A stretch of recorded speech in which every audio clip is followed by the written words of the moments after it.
राज्यात पुन्हा एकदा भाजप महायुतीचं सरकार स्थापन होणार, उपमुख्यमंत्री देवेंद्र फडणवीसांचा दावा। लाडकी बहीण योजनेचा महायुतीला फायदा होणार, उपमुख्यमंत्री देवेंद्र फडणवीस यांचं वक्तव्य। 15व्या विधानसभेसाठी बुधवारी राज्यात मतदान पार पडलं। संपूर्ण राज्यात 65.11% मतदान झालं। 2019च्या तुलनेत यावर्षी मतदानाच्या टक्केवारीत 3.5% वाढ झाली।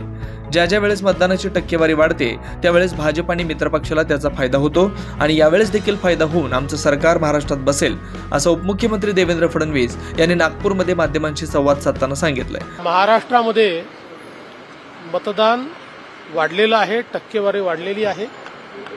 आजपर्यंतचा अनुभव आहे की जेव्हा जेव्हा टक्केवारी वाढते त्याच भाजप आणि मित्रपक्षाला त्याचा फायदा होतो। त्यामुळे आम्हाला अपेक्षा आहे की त्याचा निश्चितपणे फायदा आम्हाला मिळेल आणि महाराष्ट्रात आमचं सरकार तयार होईल अशी मला अपेक्षा आहे।